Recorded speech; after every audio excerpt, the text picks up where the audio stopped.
Salut les copains, on se retrouve pour la vidéo du jour où on va parler de la décision de la FOMC.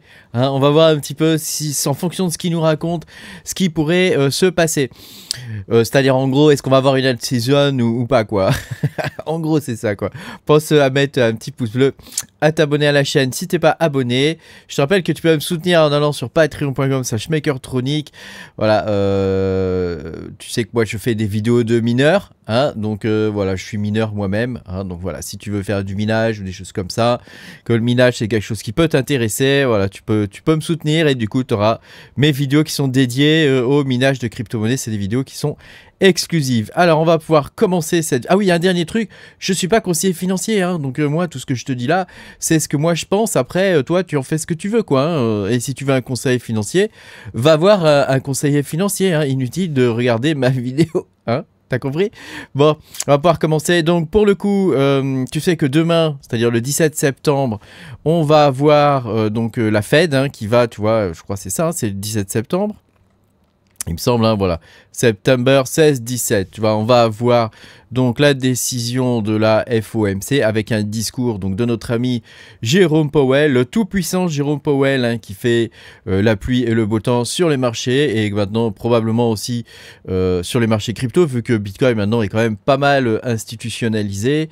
Il est fort probable que pour le coup, tu vois, ce qu'il va raconter non seulement va influencer le SP500 et compagnie, mais ça va aussi influencer les marchés crypto. Alors, donc il y a deux possibilités, où on a une baisse de taux, où on n'en a pas. Donc alors, le consensus fait qu'on a 100% de chance d'avoir une baisse de taux. Le tout, c'est de savoir de combien on va avoir cette baisse de taux. Donc tu vois, regarde, il y a des paris, donc sur Polymarket, des gens ils font des paris là-dessus. Donc tu vois, on est quand même 50, il y a quand même 50% de gens, 51% qui pensent qu'il va y avoir une baisse de 3 points quand même, c'est-à-dire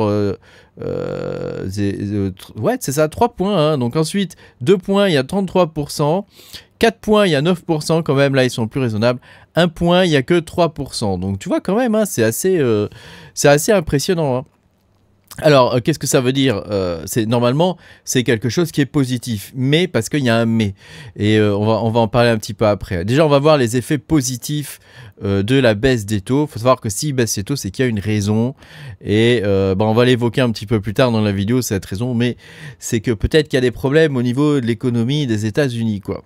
Alors, au niveau de la alt season, effectivement, l'effet immédiat, s'il baisse les taux, ça va être un accroissement fort de la liquidité, y compris dans le marché crypto, puisque maintenant, le marché crypto, il commence à être pas mal institutionnalisé, donc il va réagir un petit peu, si tu veux, comme le SP500, quelque part.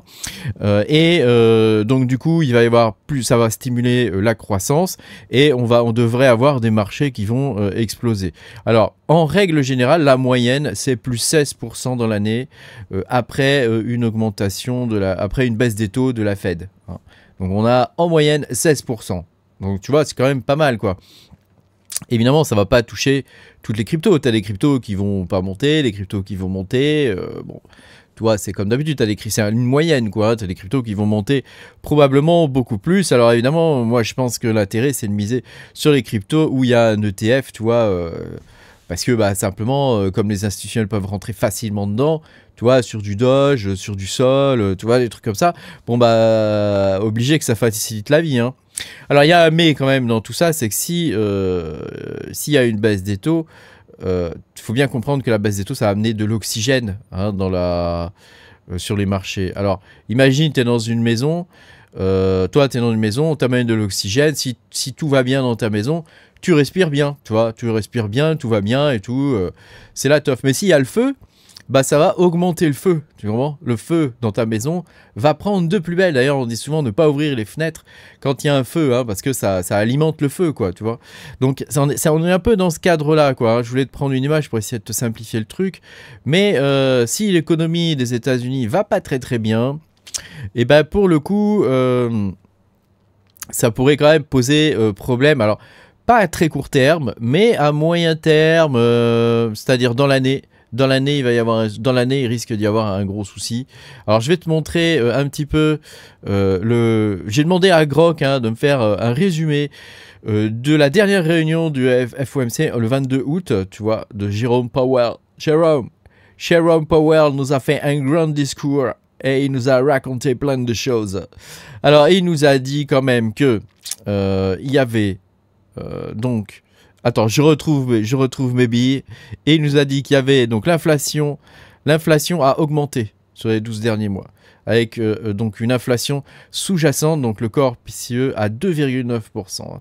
Donc les tarifs douaniers commencent à pousser les prix des biens à la hausse. Et oui, parce que le vrai problème dans tout ça, c'est ces tarifs douaniers. Ces trucs, tu sais, qui reviennent de temps en temps sur le devant de la scène et qui font un peu chuter les marchés à chaque fois.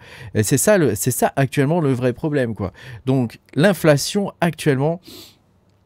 elle continue de monter. Hein. Et donc, il nous dit qu'il faut quand même surveiller. En gros, il nous dit que là, il faut surveiller l'inflation, quoi. Hein. Il faut vraiment surveiller l'inflation parce que c'est pas bon. Ça continue de monter alors que avec des taux aussi élevés, ça devrait quand même commencer à se résorber. Et deuxième chose, qui est à mon sens le plus important, c'est le marché du travail. Hein. Tu vois, le marché du travail, il nous dit que il est proche du plein emploi, mais il y a un équilibre quand même inhabituel. Dû à un ralentissement marqué de l'offre et de la demande de main-d'œuvre. Donc la création d'emplois a chuté en moyenne de 35 000 par mois sur les 3 derniers mois contre 168 000 en 2024 avec des révisions à la baisse pour mai et juin. Le taux de chômage par contre lui reste stable, mais d'autres indicateurs, licenciements, croissance des salaires, etc. montrent un léger assouplissement. La croissance de la population active a ralenti en raison d'une immigration réduite et le taux de participation a légèrement baissé. Donc là, tu vois, les chiffres de l'emploi, ils sont vraiment à surveiller parce qu'ils sont pas très bons. Hein. Ils sont vraiment pas très bons. Tu rajoutes à ça l'intelligence artificielle qui fait que les grandes entreprises états-uniennes commencent à licencier. Tu vois, Grok que j'utilise, tu vois. Aujourd'hui, moi, j'ai la version heavy de Grok. Hein. Tu vois, Grok, lui, ce qu'il te dit, c'est qu'ils ont licencié hier, je crois, ou cette nuit, ils ont licencié 500 personnes. 500 personnes parce que ils vont utiliser une intelligence artificielle pour coacher Grok, pour coacher leur intelligence artificielle. Microsoft licencie, enfin voilà, il y a énormément de licenciements actuellement aux États-Unis, donc le marché de l'emploi est pas bon. Donc ça, c'est le signe d'une récession qui va arriver aux États-Unis et une récession en moyenne, c'est moins 30% sur l'année. Moins 30% quand même. Hein. Donc tu vois, on est sur un truc quand même qui est assez...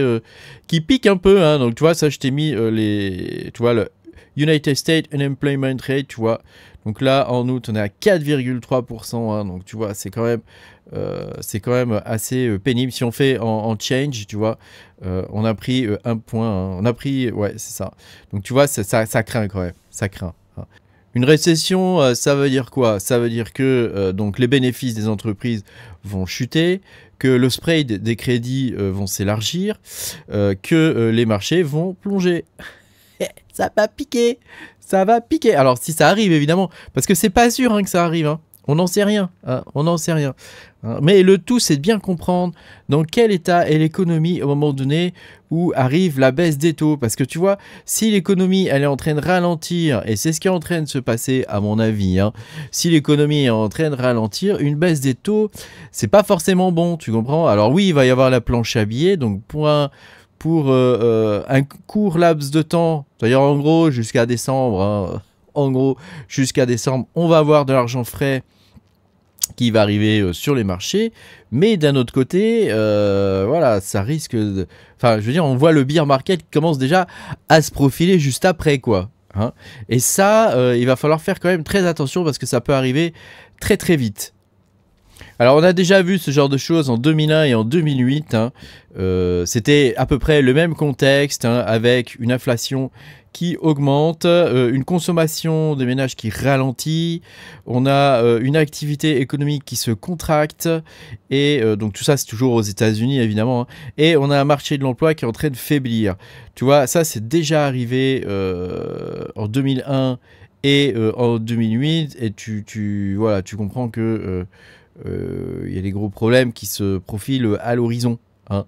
au niveau des États-Unis et donc des États-Unis qui règlent tous les marchés. Hein, donc bon. Alors moi, je veux pas faire l'oiseau de mauvais augure, hein, mais voilà, il faut quand même être au courant de ce qui peut se passer parce que je pense que c'est relativement important à comprendre. Alors c'est vrai que dans un premier temps, ça va nous faire gagner de l'argent. Hein, mais dans un deuxième temps, la situation risque d'être plus compliquée. Alors surtout que nous déjà en Europe, la situation est déjà compliquée actuellement. T'imagines si jamais il y a une récession qui vient des États-Unis, qui s'installe en Europe, t'imagines un peu la crise quoi. Ça va être terrible. Déjà qu'on a une crise terrible en Europe, ça va être terrible quoi. Alors ça, je te montre un peu ce que donnent les récessions hein, en fonction du taux de chômage. Hein. Donc tu peux voir que quand tu as des taux de chômage comme ça qui font des pics, juste derrière, tu as une récession. Quoi, hein. Tu as une récession et pour le coup, bah là malheureusement, c'est ce qui risque de se passer. Quoi. Alors quand même, la bonne nouvelle, hein, c'est que le Global M2, tu vois, lui, il continue de pousser hein, parce qu'ils impriment. Hein. Ils impriment. Et vas-y, fais péter le pognon. Donc tu vois, regarde là, le pognon. Nous, on est la courbe en bleu, c'est ce qui nous attend. Et nous, on est la courbe, tu vois, en bleu clair, comme ça. Moi, je suis daltonien, donc les bleus et tout ça, bon, hein. Je les vois. Lui, je le vois vert. Tu me diras quelle couleur tu les vois, toi. Lui, je le vois bien bleu, par contre. Hein. Ouais. Mais moi, heureusement, c'est ma femme, elle me dit, mais ça, c'est bleu aussi, tu sais. Ça aussi, c'est bleu. Bon bref, t'as compris. Hein. Alors donc du coup, tu vois, hein, donc bon, on a encore quelques mois de tranquillité, je pense, mais il va quand même falloir se méfier parce que ça sent quand même le piège un peu tout ça. Et donc, alors là, en l'occurrence, je pense que ça devrait bien se passer aujourd'hui, hein, mais ça sent quand même le piège à moyen terme quand même, ça sent le piège. Hein. Ça sent le piège, il va pas falloir rester trop longtemps. Hein. Donc voilà, faut se préparer à la alt season si jamais elle arrive. En tout cas, elle a l'air bien lancée pour l'instant. Hein. Ça commence à se profiler et on a pas mal de signaux. Hein. Je t'ai fait ma vidéo hier où je te disais, non, c'était vendredi hein, ou samedi, non, c'était samedi, où je te disais que je FOMO à mort hein, parce que bah, c'est vrai, hein, je FOMO. Hein. Donc j'ai acheté encore plein de conneries. Hein. Au secours. Non, parce que bon, faut prévoir. Hein. À un moment donné, il va falloir sortir aussi, tu comprends? Donc voilà, moi, hein, si je fais un x2, un x3 sur certains trucs, après je sors et terminé. Hein. Déjà, x2, moi, ça me convient. Hein. Je demande pas la lune. Hein. Un petit x2, moi, tranquillou. Hein. Tranquillou, bilou, moi, ça me va. Il n'y a pas de souci. Hein. Merci d'avoir regardé cette vidéo. N'hésite pas à me dire, toi, ce que tu penses de tout ça dans les commentaires. Moi, je suis pas un grand économiste. Hein. Je te montre, voilà, ce que je pense d'après mes recherches, ce que ça pourrait donner. Mais voilà, je suis pas un grand économiste. Hein. Donc, à toi de me dire si tu penses que ce que je dis, c'est des conneries ou pas du tout. Ou si tu penses qu'effectivement, ça pourrait se passer comme ça. Pense à me mettre un petit pouce bleu, à t'abonner à la chaîne. Et moi, je te dis à bientôt pour de nouvelles aventures. Salut!